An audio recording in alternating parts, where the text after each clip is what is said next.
the President of Indonesia.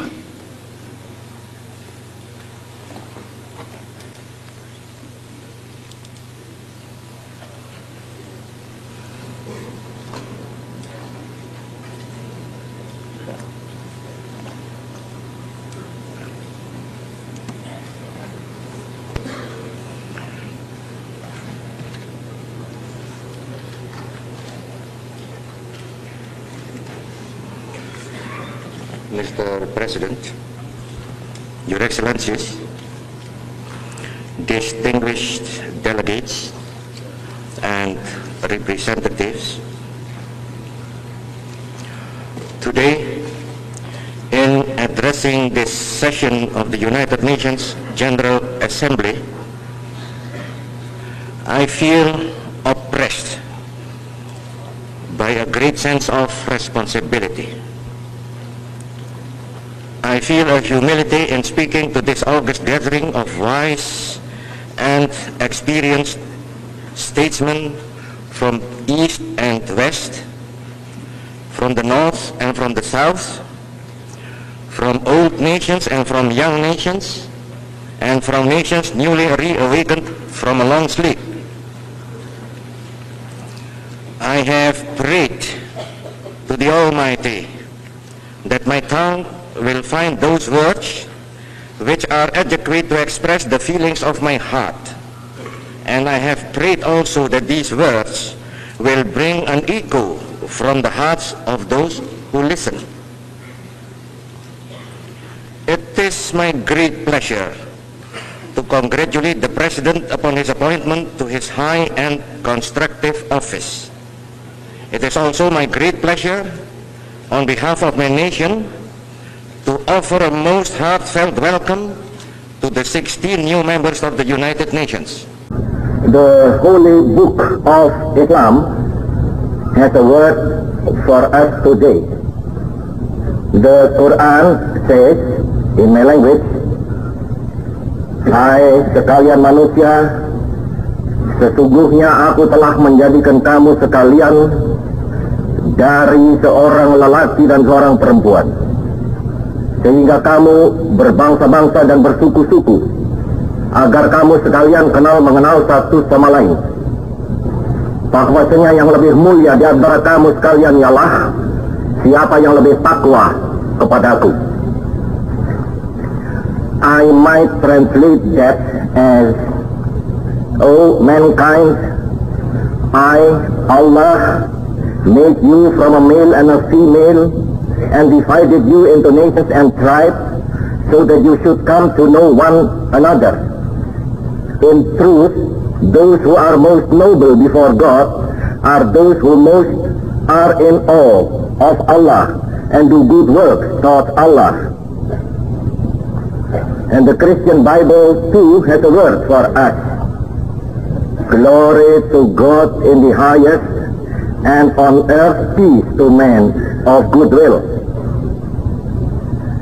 I am deeply moved indeed as I survey this assembly. Here is the proof that generations of struggle have been justified. Here is the proof that sacrifice and suffering have achieved their end. Here is the proof that justice has begun to prevail, and that some great evils have already been banished.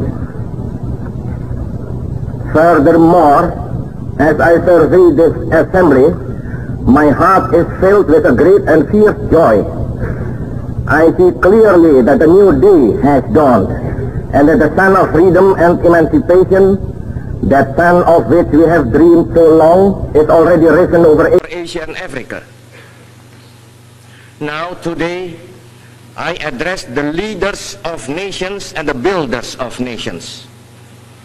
But indirectly, I speak also to those you represent, to those who have sent you here, to those who have entrusted their future to your hands.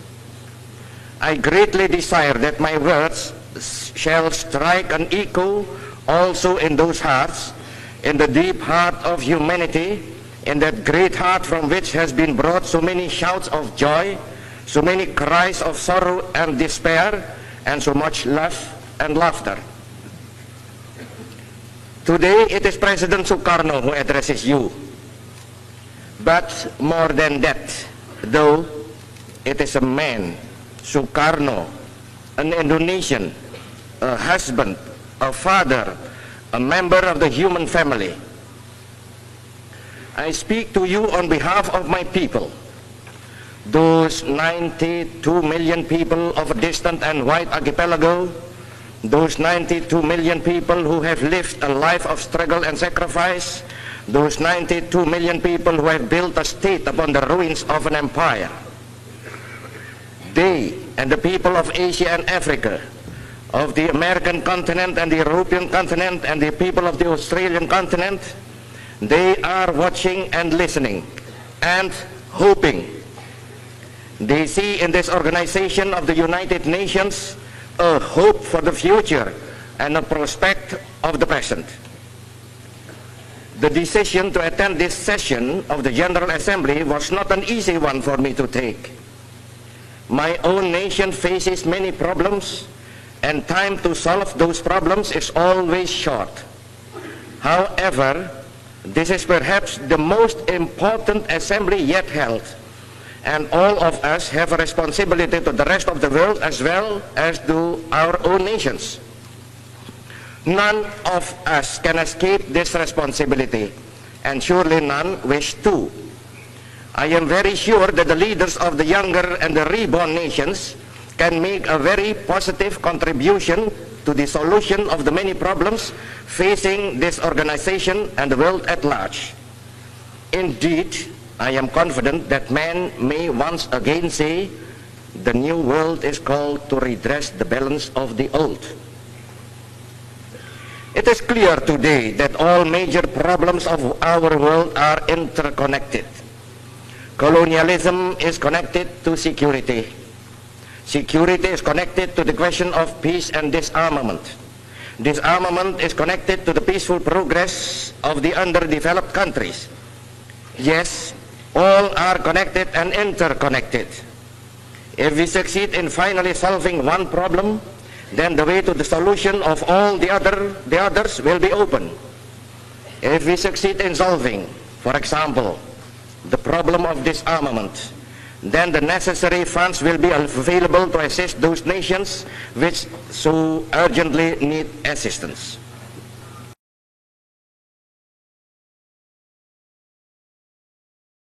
Very briefly, the principle which must be followed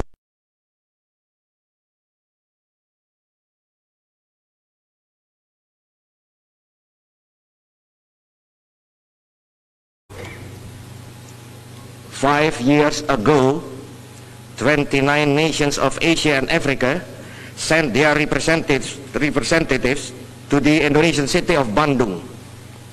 29 nations of Asia and Africa. Today, how many free peoples are there?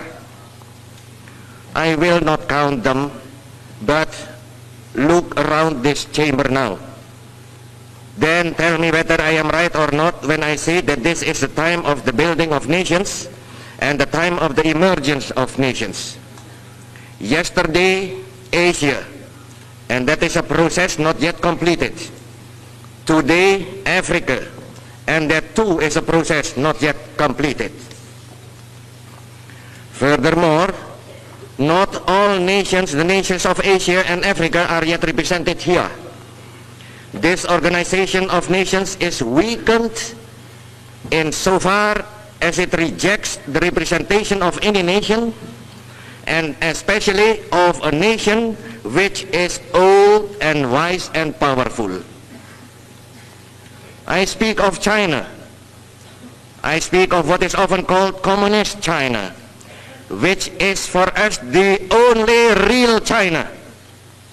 This organization is greatly weakened precisely because it rejects the membership of the biggest nation in the world. Every year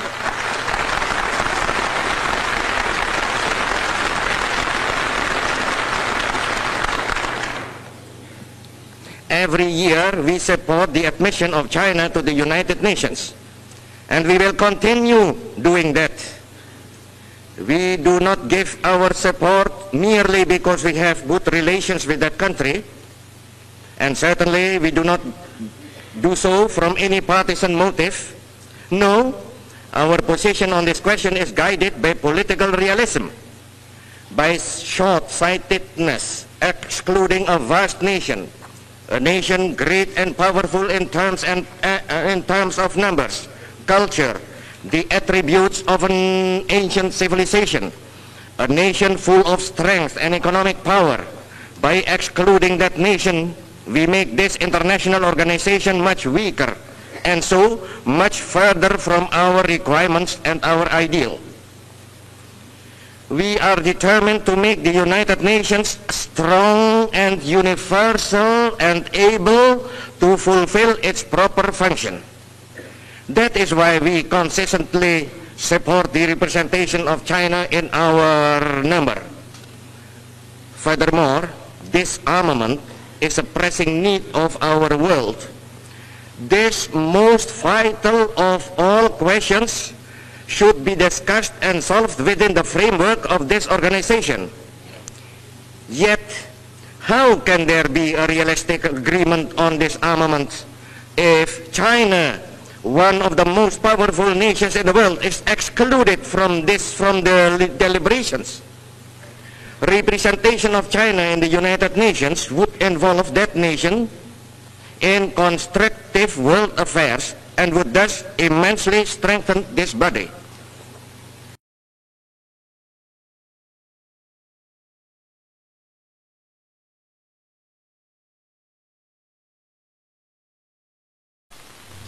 We are determined that the fate of the world, which is our world, will not be decided above our heads or over our bodies. It will be decided with our participation and cooperation. Decisions vital to the peace and future of the world can be decided here and now. Here are heads of state and heads of government gathering in one place. There is the framework of our organization. I very sincerely hope that no questions of rigid protocol and no narrow feelings of hurt personal or national feelings will prevent this opportunity from being used fully. A chance like this does not come often. It should be fully exploited. We have a unique opportunity now for combining private and public diplomacy. Let us grasp that opportunity. It may not come again. I am very well aware that the presence here of so many heads of state and heads of government meets the hopes of millions of people. They can take vital decisions on establishing a new look for our world and consequently also a new look for the United Nations. It is appropriate now to consider the position of the United Nations in relation to this era of nation building and new nationhoods. I tell you this, for a newly born or a newly reborn nation, the most precious possession is independence and sovereignty. Perhaps it may be, I don't know, but perhaps it may be that this sense of holding the precious jewel of sovereignty and independence is confined to the nations newly awakened. Perhaps as generations pass, the sense of pride and achievement grows dim. It may be so, but I don't think so. Even today,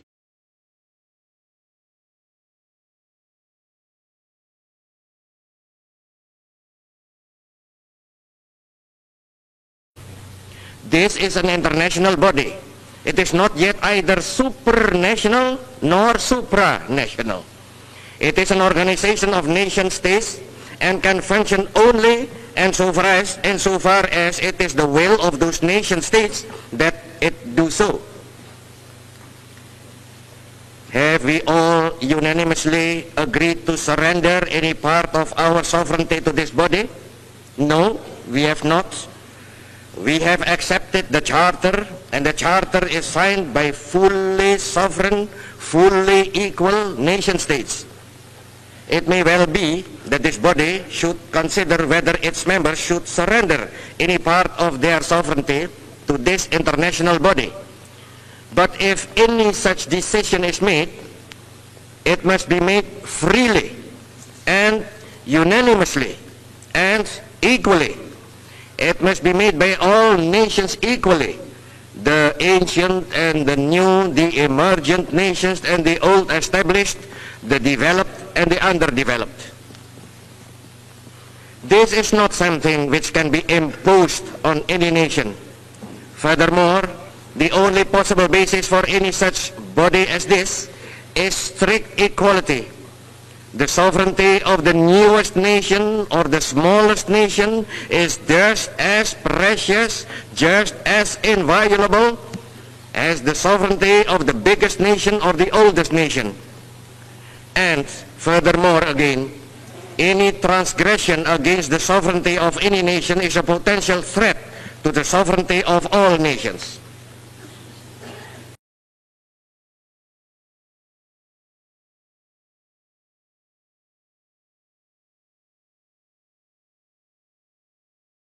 For 15 years now, the West has known peace, or at least the absence of war. Of course, there have been tensions.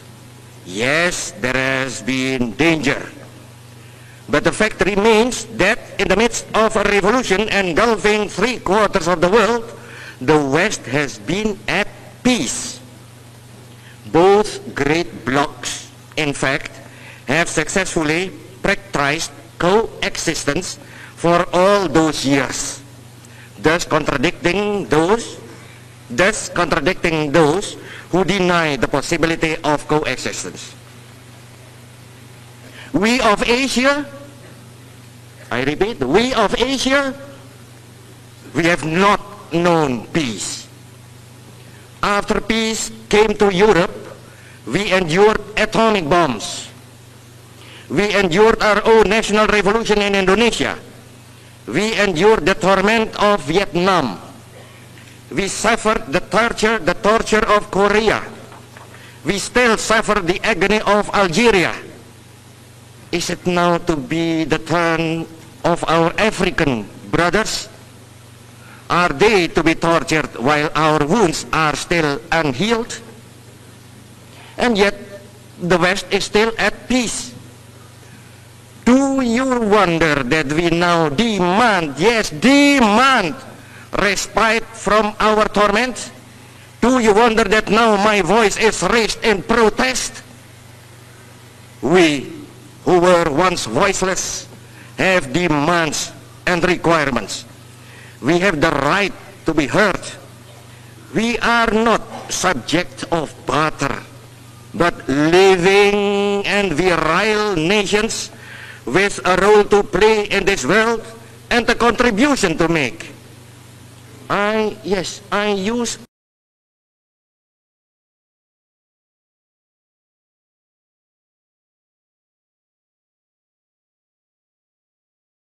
its forms is a great and continuing danger.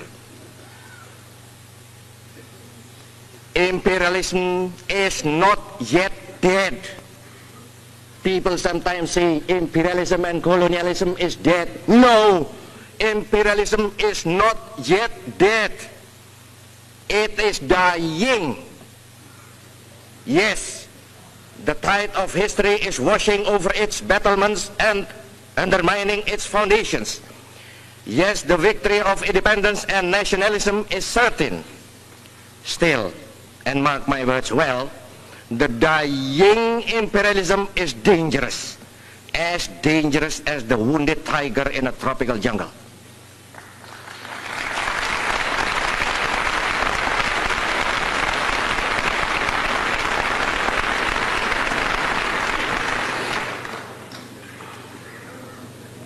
I tell you this, and I am conscious of speaking now for my Asian and African brothers. The struggle for independence is always justified and always just. Those who resist that irresistible onward march of national independence and self-determination are blind. Those who seek to reverse what is irreversible are dangerous to themselves and to the world. Until these facts, and they are facts, are recognized, there will be no peace in this world and no release of tension. I appeal to you, please place the authority and the moral power of this organization of states behind those who struggle for freedom. Do that clearly, do that decisively, do that now, do that, and you will gain the full and wholehearted support of all men of goodwill. Do that now, and future generations will applaud you. I appeal to you, to all members of the United Nations, move with the tide of history. Do not try to stem that tide. The United Nations has now and today the opportunity of building for itself a great reputation and prestige. Those who struggle for freedom will seek support and allies where they can. How much better that they should turn to this body and to our charter rather than to any group or section of this body. Remove the causes of war and we shall be at peace. Remove the causes of tension and we shall be at rest. Do not delay. The time is short. The danger is great. Humanity the world over cries out for peace and rest, and those things are within our gift. Do not withhold them, lest this body be discredited and deserted. Our task is not to defend this world, but to build the world anew. The future, if there is to be a future, will judge us on the record of our success at this task. Do not, I beg you, older established nations, underestimate the force of nationalism.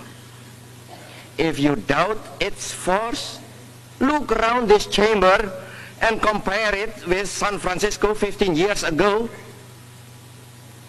Nationalism, victorious, triumphant nationalism has wrought this change, and it is good. Today, the world is enriched and ennobled by the wisdom of leaders of sovereign nations newly established. To mention but 6 examples from many, there is a Norodom Sihanouk, there is a Nasser, there is a Nehru, there is a Sekou Touré, there is a Mao Zedong in Peking, there is a Nkrumah. Is not the world a better place than they should sit here instead of devoting all their lives and all their strength to the overthrow of the imperialism which bound them? And their nations too are free, and my nation is free, and many more nations are free. Is not the world thus a better and a richer place? Indeed, I do not have to explain to you that we of Asia and Africa are opposed to colonialism and imperialism. More than that, who is there in the world today who will defend those things? They are universally condemned, and rightly so. And the old cynical arguments are no longer heard. Conflict now centers on when colonies are to be free, not on whether they are to be free. However, I will stress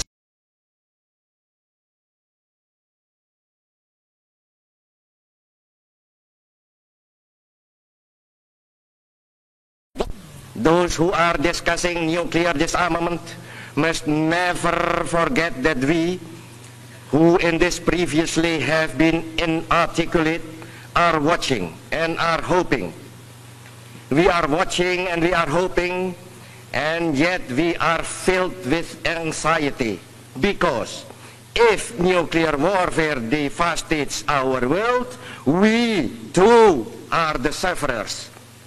No human being has the right to usurp the prerogative of God. No person has the right to use hydrogen bombs.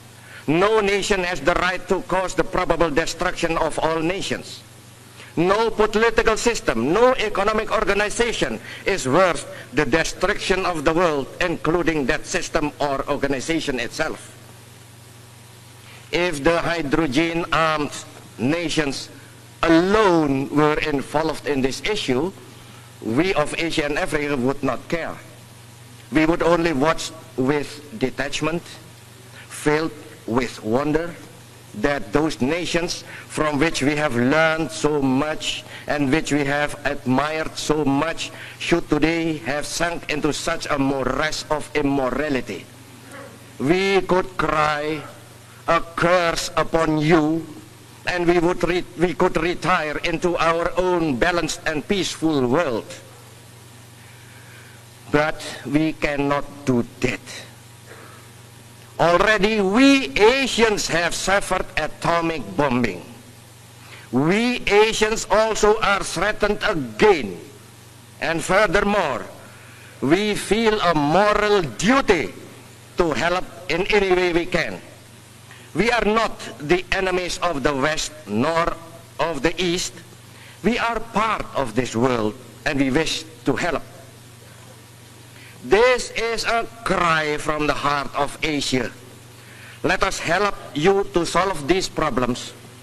Perhaps you have looked at them too long and no longer see them clearly.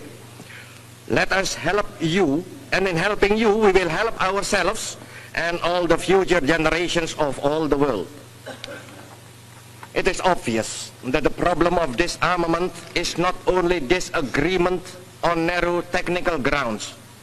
It is a question also of mutual trust. In fact, it is clear that on technical matters and on methods, the two blocks are not very far apart. The problem is rather one of mutual distrust. It is a problem open to solution by methods of discussion and diplomacy. Surely we of Asia and Africa and the other non-aligned countries can help in this. We are not short of experience and skill in negotiating. Perhaps our intermediation would be of value. Perhaps we could assist in finding a solution. Perhaps, who knows, perhaps we could show you the way to the only real disarmament, which is disarmament in the heart of man, the disarmament of man's mistrust and hatreds.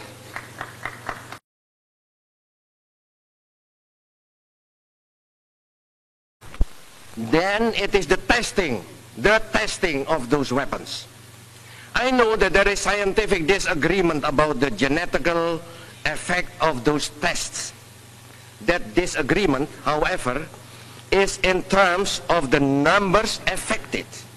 It is agreed that there are evil genetical effects. Have those who authorize the test ever seen the results of what they do? Have they looked at their own children and thought about those results? At the present time, the testing of nuclear weapons is suspended. Not, mark you well, not forbidden, but only suspended. Let that fact serve as a beginning then. Let that fact serve as the basis for prohibition of testing and then for real disarmament. Before leaving the subject of disarmament, I must make one more comment. To speak of disarmament is good. Seriously, to attempt the making of a disarmament agreement would be better. Best of all would be the implementation of an agreement on disarmament. However, let us be realistic. Even the implementation of a disarmament agreement would not guarantee peace to this sore and troubled world. Peace will come only when the causes of tension and conflict are removed.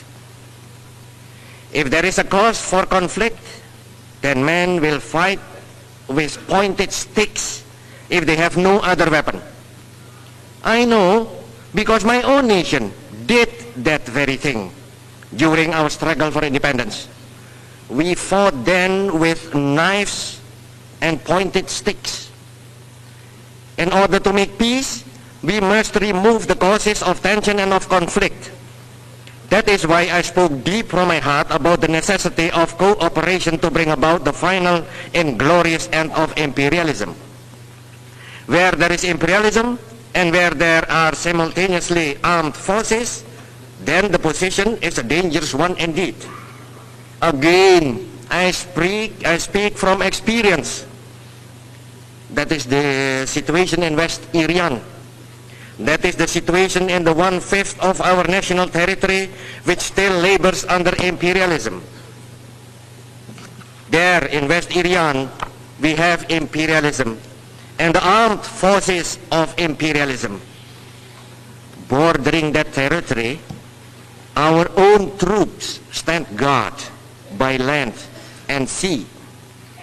Those two bodies of troops face each other. And I tell you, that is an explosive situation. Very recently, those young and misguided troops who were in West Irian defending an outmoded conception were reinforced by an aircraft carrier, the Karl Doorman, from their remote homeland.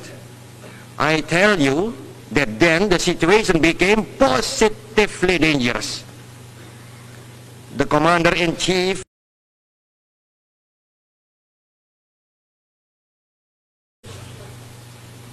our present determined efforts to reach a solution by our own methods is part of our contribution towards securing the peace of this world. It is part of our effort to end this world problem of an obsolete evil. It is a determined surgical effort to remove the cancer of imperialism from the area of the world in which we have our life and being. I tell you in all seriousness, the situation in West Irian is a dangerous situation, an explosive situation. It is a cause of tension and it is a threat to peace.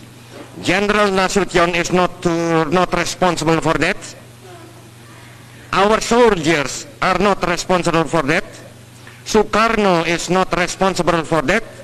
Indonesia is not responsible for that. No. The threat to peace springs directly from the very existence of colonialism and imperialism.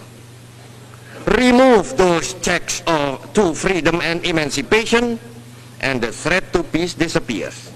Eradicate imperialism, and the world becomes immediately and automatically a cleaner place, a better place, a more secure place. I know that when I say this, the minds of many will turn to the situation in the Congo.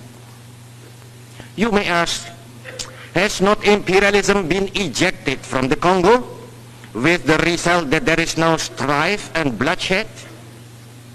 It is not so. The deplorable situation in the Congo is caused directly and immediately by imperialism, not by its ending.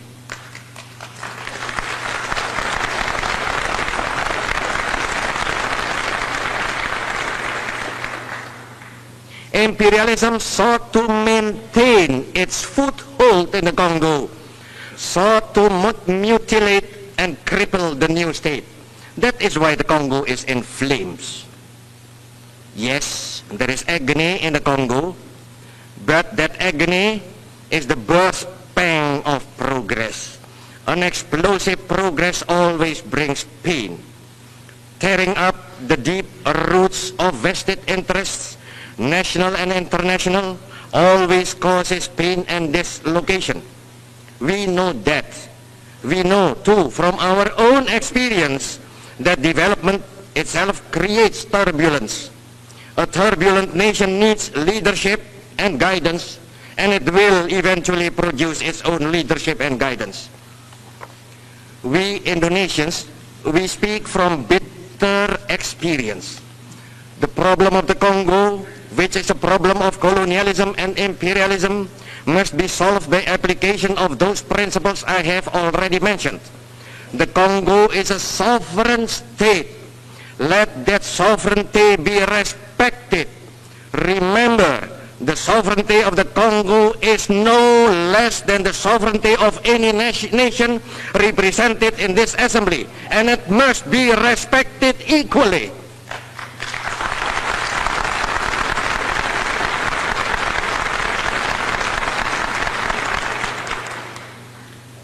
There must be no interference in the internal affairs of the Congo, and certainly no open or hidden support for disintegration. Yes, of course, that nation will make mistakes. We all make mistakes, and we all learn from mistakes. Yes, there will be turbulence, but let that go on too, for it is a sign of rapid growth and development. The extent of that turbulence is a question for the nation itself. Let us individually or collectively assist there, if we are requested to do so by the lawful government of that nation.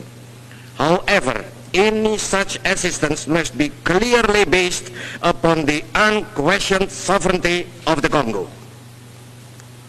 Finally, have confidence in that nation. They are going through a time of great trial and are suffering deeply. Have confidence in them as a newly liberated nation, and they will find their own way to their own solution of their own problems. I will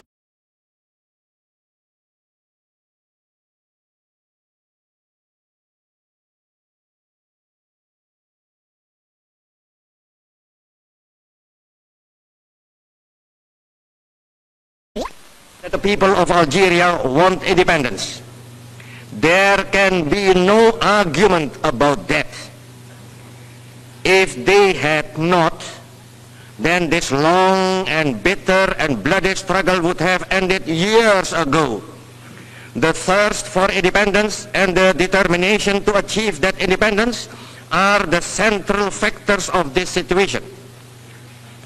What is not yet decided is just how close and harmonious should be the future cooperation with France. Very close and very harmonious cooperation should not be difficult to achieve even at this stage, although perhaps it gets more difficult as the days of struggle pass. Then let a plebiscite be held under the United Nations in Algeria.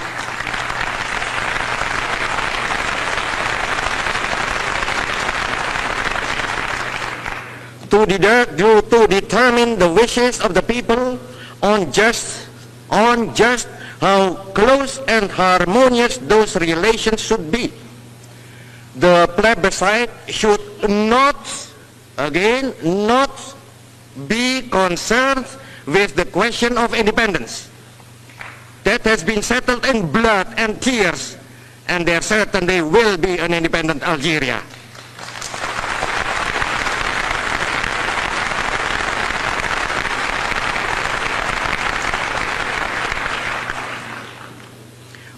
Plebiscite such as that I suggest would, if it is held soon, be the best guarantee that independent Algeria and France will have close and good cooperation for their mutual benefit.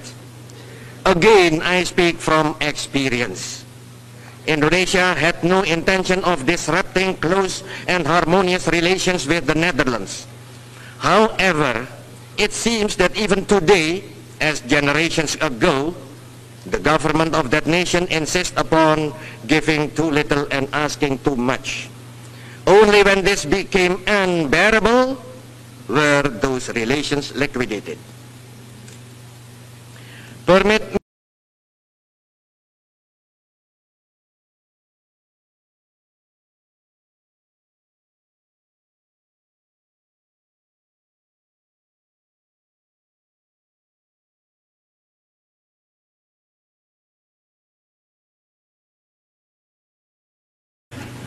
in Asia and Africa today, still living, still thinking, still acting, are those who have led their nations to independence, those who have evolved great liberating economic theories, those who have overthrown tyranny, those who have united their nations, and those who have defeated disruption of their nations. Thus, and very properly, we of Asia and Africa are turning towards each other for guidance and inspiration, and we are looking inwards towards the experience and the accumulated wisdom of our own nations. Do you not think that Asia and Africa perhaps have a message and a method for the whole world? It was the great British philosopher Bertrand Russell who once said that mankind is now divided into two groups. One group follows the teachings of Thomas Jefferson in the Declaration of American Independence. The other group follows the teachings of the Communist Manifesto. But pardon me, Lord Russell, pardon me, I think you have forgotten something. I think you have forgotten about more than 1,000 million people, the people of Asia and Africa, and possibly also of Latin America, who follow neither the Communist Manifesto nor the Declaration of Independence.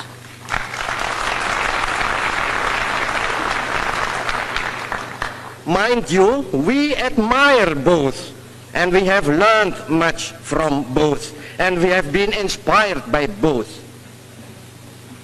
We could fail, who could fail to be inspired by the words and the spirit of the Declaration of Independence?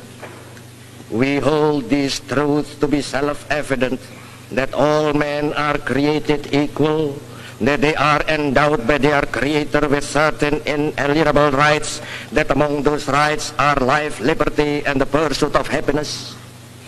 Who, deeply engaged in the struggle for national life and liberty, could fail to be inspired? And again, who amongst us, struggling to establish a just and prosperous society upon the devastation of colonialism, could fail to be inspired by the vision and cooperation and economic emancipation evoked by Karl Marx and Friedrich Engels?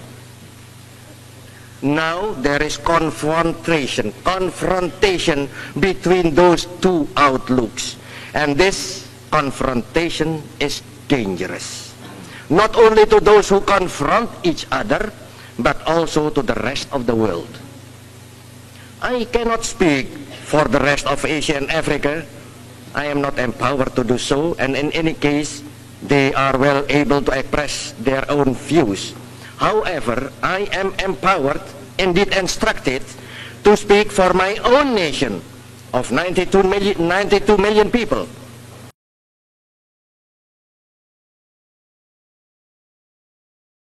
The torrent of history shows clearly that all nations need some such conception and ideal. If they do not have it, or if it becomes obscured and obsolete, then that nation is in danger. Our own Indonesian history shows that clearly, and so indeed does the history of the whole world. We call this something the Pancasila. Panca is 5, Sila is principle. We call this something Pancasila. Pancasila, or the 5 pillars of our state. These 5 pillars do not spring directly from either the Communist Manifesto nor the Declaration of Independence. Indeed, they are ideas and ideals which have, perhaps for centuries, been implicit amongst our people. It is indeed not surprising that concepts of great strength and virility should have arisen in our nation during the 2,000 years of our civilization and during the centuries of strong nationhood before imperialism engulfed us in a moment of national weakness. In speaking to you of Pancasila, I am expressing the essence of 2,000 years of our civilization. What then are those 5 pillars? They are quite simple. First, belief in God. Second, nationalism. Third, internationalism. Fourth, democracy. Fifth, social justice. Belief in God, nationalism, internationalism, democracy, social justice. Very simple. Permit me now to expand a little on those 5 points. First, belief in God.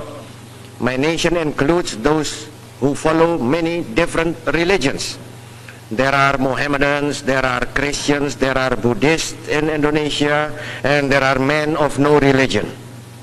However, to 85% of our 92 million people, the Indonesian nation is made up of followers of Islam. Springing from this fact, and in recognition of the unified diversity of our nation, we place belief in God as the forefront of our philosophy of life. Even those who follow no God in their innate tolerance recognize that belief in the Almighty is characteristic of their nation, and so accept this first sila. Then number 2, nationalism. The burning force of nationalism and the desire for independence sustained us and gave us strength during the long colonial night, and during the struggle for independence. Today, that burning force is still within us and still sustains us. But our nationalism is most certainly not chauvinism. We most certainly do not regard ourselves as superior to other nations. We most certainly do not seek to impose ourselves on other nations. I know well that the word nationalism is suspect and even discredited in the West. That is because the West has itself prostituted and distorted nationalism. And yet true nationalism still burns bright in the West.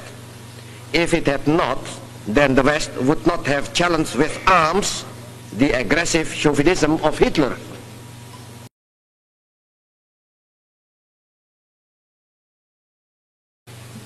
Our third pillar is internationalism. There is no conflict or contradiction between nationalism and internationalism. Indeed, internationalism cannot grow and flourish except in the rich soil of nationalism. Is not this Organization of United Nations clear evidence of that? Previously, there was the League of Nations. Now there is the United Nations. The very names proclaim that neither could have existed without the existence of nations and nationalism. And yet, the very existence of both shows that the nations desire and need an international body in which each is equal. Internationalism is most certainly not cosmopolitanism, which is a denial of nationalism, which is anti-national and indeed anti-reality. Rather, true internationalism is an expression of true nationalism, in which each nation respects and guards the rights of all nations, big and small, old and new. True internationalism is a sign that the nation has become adult and responsible, forsaking childish ideas of national or racial superiority, forsaking the infantile disorders of chauvinism and cosmopolitanism. Fourthly, there is democracy. Democracy is not the monopoly or the invention of the Western social orders. Rather, democracy seems to be the natural condition of man, although it is modified to fit particular social conditions. During the millennia of our Indonesian civilization, we have evolved our own Indonesian democratic forms. It is our belief that these forms have an international relevance and significance. This is a question to which I shall return later. Finally, the last sila, the ultimate pillar, is social justice. With this, we link social prosperity, for we regard the two as inseparable. Indeed, only a prosperous society can be a just society, although prosperity itself can reside in social injustice. Then, that is our Pancasila. belief in God, nationalism, internationalism, democracy, social justice. Those are the principles which my nation fully accepts and uses as its guide to all political activity, economic activity, social activity.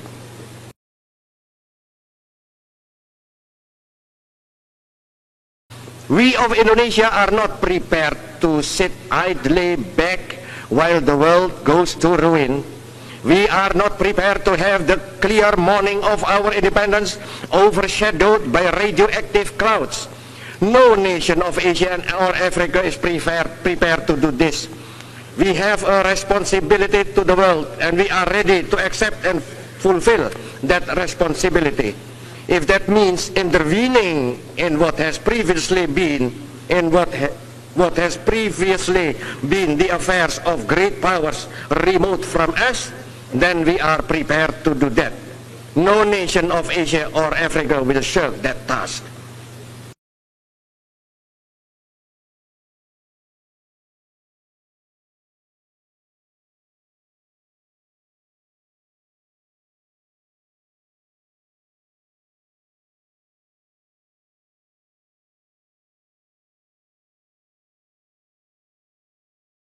What would be the international application of Pancasila?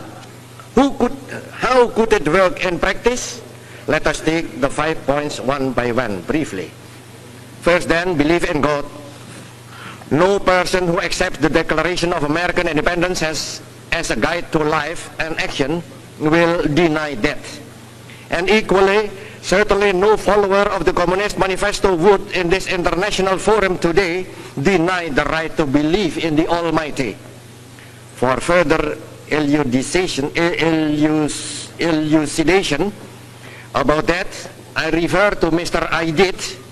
Mr. Aidit, sitting there, the leader of the Indonesian Communist Party, who sits in my delegation and accepts wholeheartedly both the Communist Manifesto and the Pancasila. Second, nationalism. We are all representatives of nations. How then can we reject nationalism? To do so would be to reject our own nations and to reject the sacrifices of generations. But I warn you, if you accept the principle of nationalism, then you must reject imperialism. But to that warning, I will add a reminder. If you reject imperialism, then automatically and immediately you remove from this troubled world a major cause of tension and conflict. The third point is internationalism.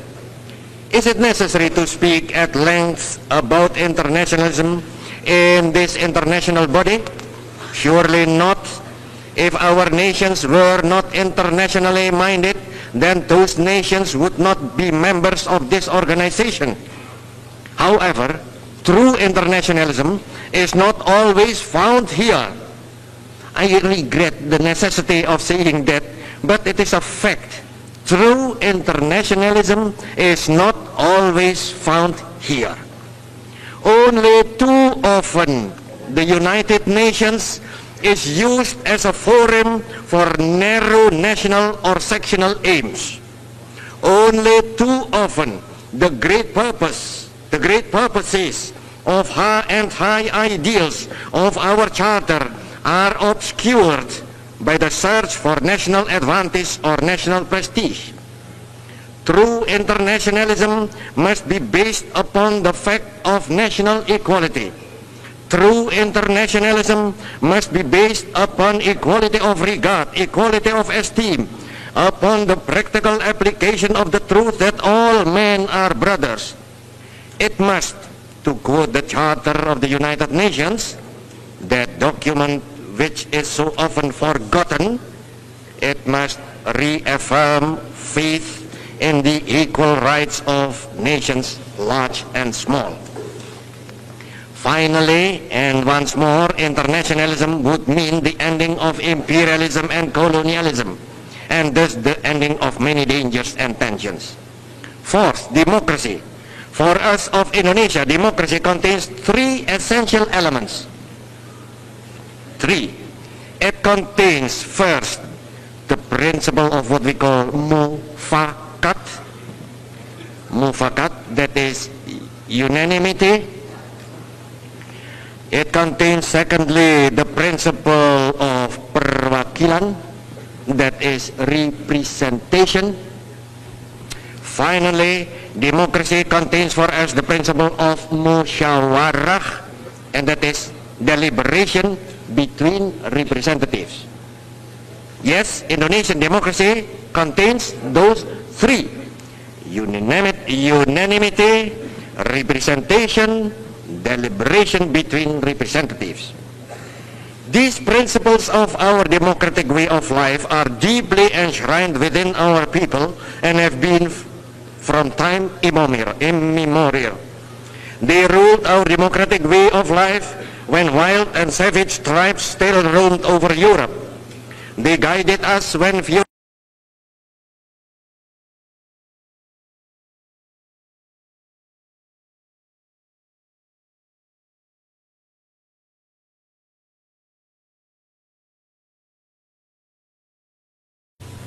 Look, not so very long ago, as you know, representatives of 29 nations of Asia and Africa met together in Bandung.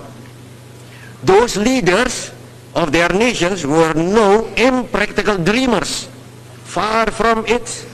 They were hard, realistic leaders of men and of nations, most of them graduates of the struggle for national freedom, all of them well versed in the realities of political as well as international life and leadership. They were of diverse political outlook, ranging from the extreme left to the extreme right. Many in the West did not believe that such a conference could produce anything worthwhile. Many even believed that it would break up in confusion and mutual recrimination, torn apart on the rock of political differences. But the Asian African Conference succeeded. The Asian African Conference was conducted by methods of musyawarah, of deliberation. There were no majorities, no minorities. There was no voting. There were only deliberations and only the common desire to reach an agreement. Out of that conference came an unanimous communique, which is one of the most important achievements of this decade, and perhaps one of the most important documents of history.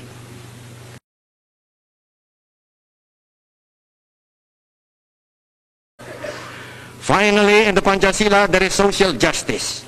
To be applied on the international field, this should perhaps be international social justice.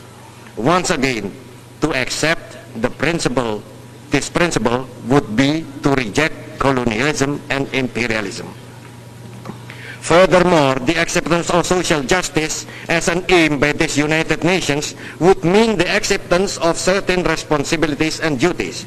It would mean a determined, united effort to end many of the social evils which trouble our world.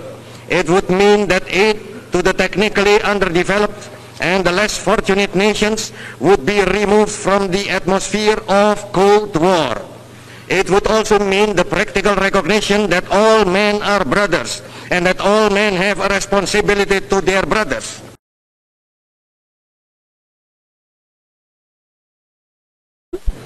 Of course, the United Nations consists of more than the Charter of the United Nations. Nevertheless, that historic document remains the guiding star and the inspiration of this organization. In many ways, the Charter reflects the political and power constellation of the time of its origin. In many ways, that Charter does not reflect the realities of today. Let us consider then whether the 5 principles I have enunciated would make our Charter stronger and better. I believe yes, I firmly believe that the adoption of those 5 principles and the writing of them into the Charter would greatly strengthen the United Nations. I believe it would bring the United Nations into line with the recent development of the world. I believe it would make it possible for the United Nations to face the future refreshed and confident. Finally, I believe that the adoption of Pancasila as a foundation of the Charter would make the Charter more wholeheartedly acceptable to all members, both old and new. I will make one further point in this direction. It is a great honor to have the seat of the United Nations within one's country. We are all grateful indeed to the United States of America that the United States of America has offered a permanent home to our organization. However, it might well be questioned whether this is advisable. I am convinced that an Asian or African country, in its faith and belief, would gladly offer hospitality to the United Nations, perhaps setting aside a sufficient area wherein the organization itself would be sovereign and in which the discussions vital to the vital work can take place in security and brotherhood. The United Nations is no longer the same body as that which signed the Charter 15 years ago. Nor is this world the same world. Those who labored in wisdom to produce the charter of this organization could not have foreseen the shape which it has taken today. Of those wise and far-sighted men, but few realized that the end of imperialism was in sight, and that if this organization was to live, then it must provide for a great and overbearing and invigorating influx of new and reborn nations. With all respect, I submit that it might not be so. The fact that the seat of the United Nations is in the territory of one of the Cold War protagonists has meant that the Cold War has worked its way even into the work and the administration and household of our organization. So much so, indeed, that the very attendance at this session of the leader of a great nation has become a Cold War issue and a Cold War weapon, and a means of sharpening that dangerous and futile way of life. Let us inquire whether the seat of our organization should not be removed from the atmosphere of Cold War. Let us inquire whether Asia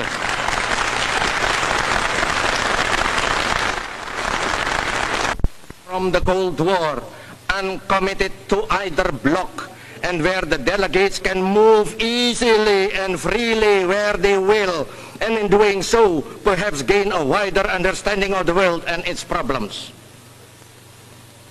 The purpose of the United Nations should be to solve problems. To use it as a mere debating platform, or as a propaganda outlet, or as an extension of domestic politics, is to pervert the high ideals which should imbue this body.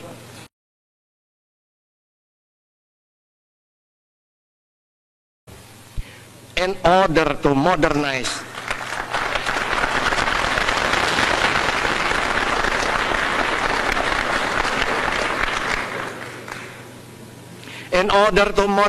and make efficient our organization, perhaps even the Secretariat, under the leadership of its Secretary General, may need to be revised. In saying this, I am not, most definitely not, in any way criticizing or denouncing the present Secretary General, who is striving to do a good job under outmoded conditions which must at times seem impossible. how then can they be efficient? How can members of those two groups in the world, groups which are a reality and which must be accepted, how can members of those two groups feel at ease in this organization and have the necessary utmost confidence in it? Since the war, we have witnessed three great permanent phenomena. First is the rise of the socialist countries. That was not foreseen in 1945. Second is the great wave of national liberation and economic emancipation which has swept over Asia and Africa and over our brothers in Latin America. I think that only we who were directly involved anticipated that. Third is the great scientific advance which at first dealt in weapons of war, in weapons and war, but which is turning now to the barriers and frontiers of space. Who could have prophesied this? It is true that our charter can be revised. I am aware that there exists a procedure for doing so and a time when it can be done. But this question is urgent. It may be a matter of life and death for the United Nations.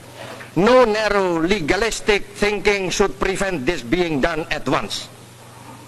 Equally, it is essential that the distribution of seats in the Security Council and the other bodies and agencies should be revised.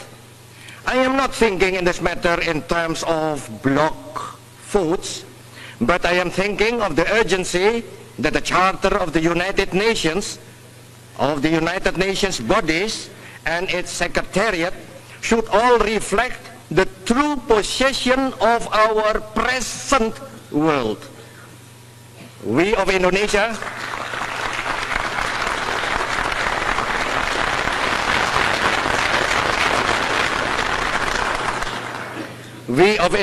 regard this body with great hope and yet with great fear. We regard it with great hope because it was useful to us in our struggle for national life. We regard it with great hope because we believe that only some such organization as this can provide the framework for the sane and secure world we crave. We regard it with great fear because we have presented one great national issue, the issue of West Irian, before this assembly, and no solution has been found. We regard it with fear because great powers of the world have introduced their dangerous Cold War game into its halls. We regard it with fear lest it should fail and go the way of its predecessor and thus remove from the eyes of men a vision of secure and united future.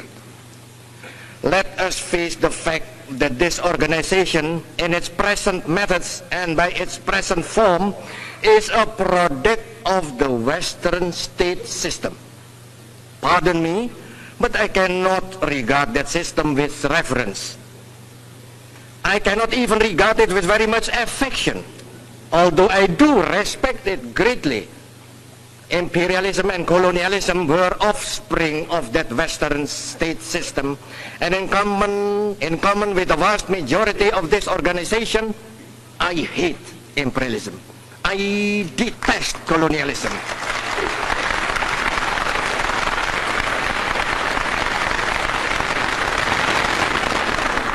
And I fear the consequences of their last bitter struggle for life.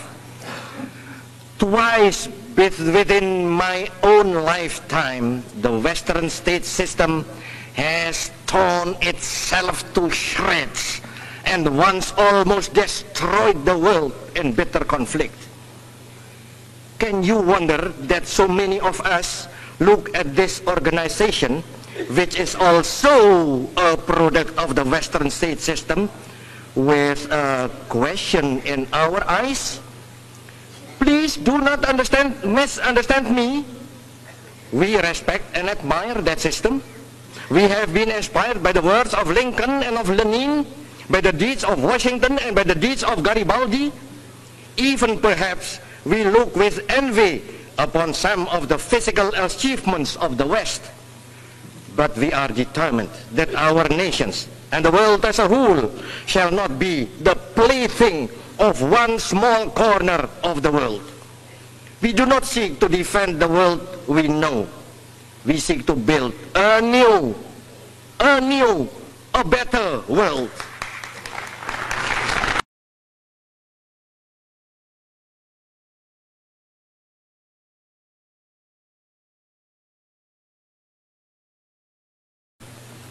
As a practical step in this direction, it is my honor and my duty to submit a draft resolution to this General Assembly.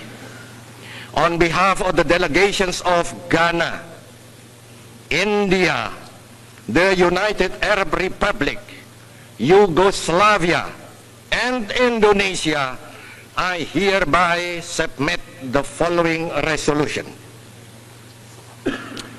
The General Assembly, deeply concerned with the recent deterioration in international relations which threatens the world with grave consequences, aware of the great expectancy of the world that this Assembly will assist in helping to prepare the way for the easing of world tension, conscious of the grave and urgent responsibility that rests on the United Nations to initiate helpful efforts, requests as a first urgent step the President of the United States of America and the Chairman of the Council of Ministers of the Union of Soviet Socialist Republics to renew their contacts interrupted recently, so that their declared willingness to find solutions of the outstanding problems by negotiations may be progressively implemented. Mr. President, may I request on behalf of the delegations of the above-mentioned 5 nations that this resolution receive your urgent consideration. A letter to this effect, signed by the heads of the delegations of Ghana, India, the United Arab Republic, Yugoslavia, and Indonesia, has already been sent to the Secretariat.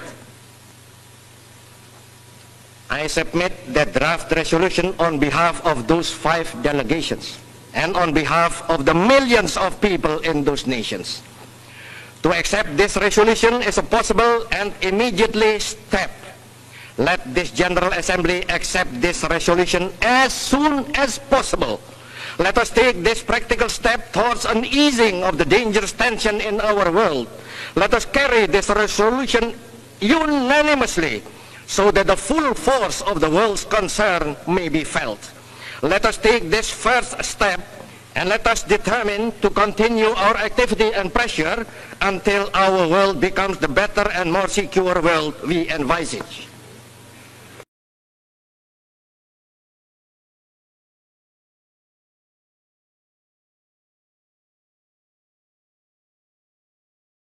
That world in which all nations exist in peace and brotherhood.